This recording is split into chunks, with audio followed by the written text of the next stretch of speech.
Hello and welcome to Accelerate. I am Matt Stone. This is the podcast where we encourage and inspire CEOs, founders, and visionaries on their big leap journeys. We talk about the stories and strategies that will help you accelerate toward your big leap destination with purpose, humility, an open mind, commitment to growth, and recognition that the way we get there is at least as important as where we end up. And I'm so delighted that you've tuned in today. And it's Friday, September the 16th. We have made our way to the end of the week. Congratulations. Some of you are already into the weekend, I know, because we've got listeners in Japan and elsewhere who are, who are already not quite to Saturday, but certainly late in the evening at the time of this recording anyway, so you'll probably listen to it Saturday. So listen, really grateful for all of you. Noticed that yesterday, and I'm so sorry to whoever did this, because I don't have a name, but I saw that we got a really lovely write-up on Apple Podcasts about the podcast. And someone wrote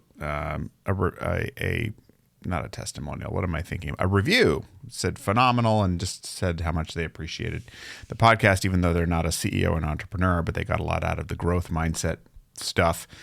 And it's true. I mean, this is really about growth mindset, and we all relate to it, whether you're in business, in a particular kind of business or in a particular kind of role. I mean, it is the enterprise of life that presents opportunities to learn and grow if we choose to take that opportunity. So thank you very much for whoever did that.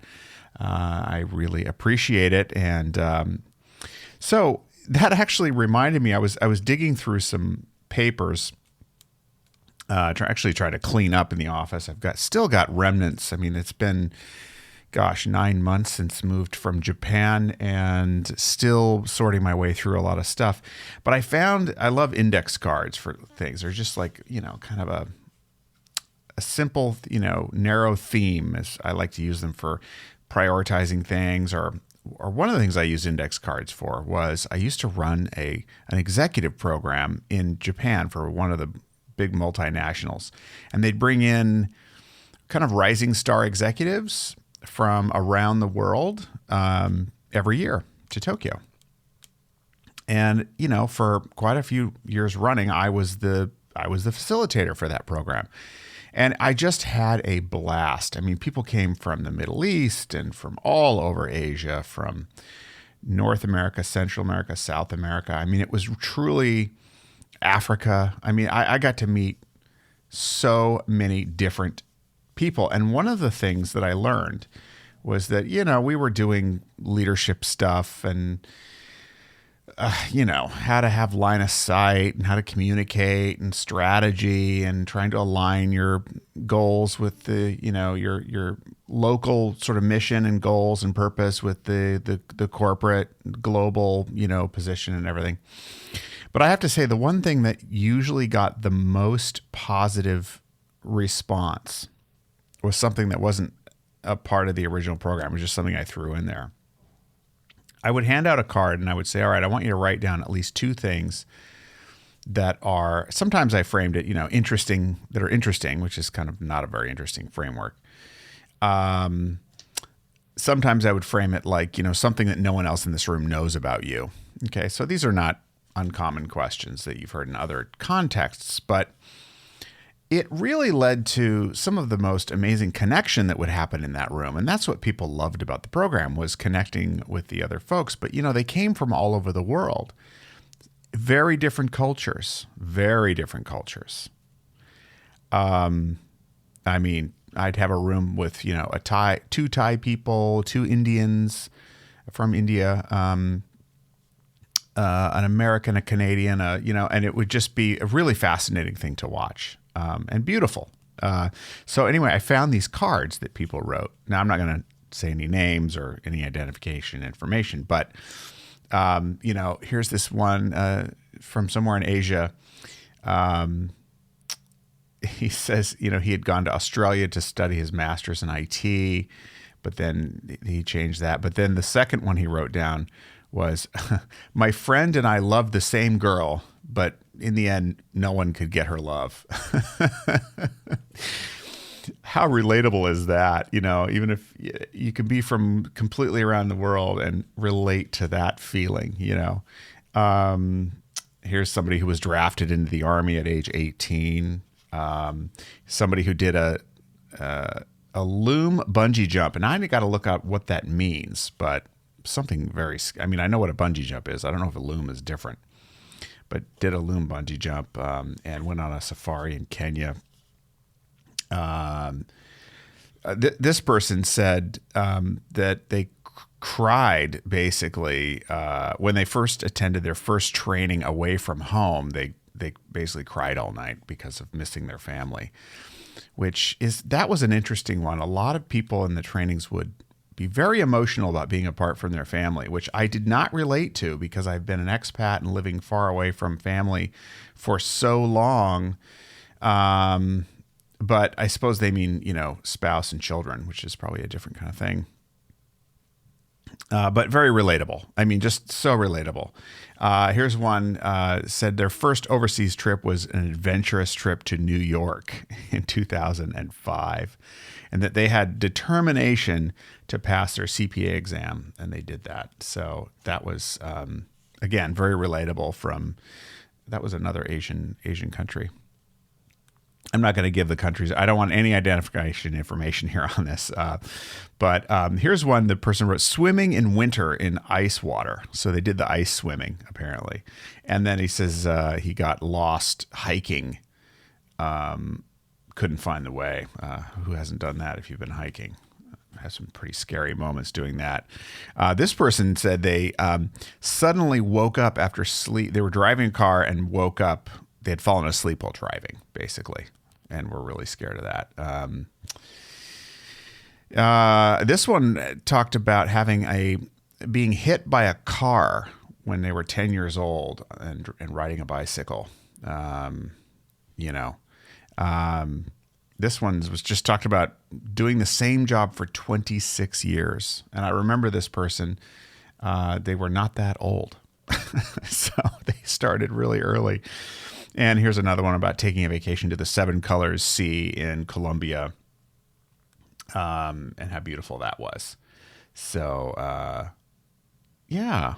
And they had started teaching at a university as well. So, not crazy. I had some other years when it would be much, much crazier. You'd get some pretty wild stuff.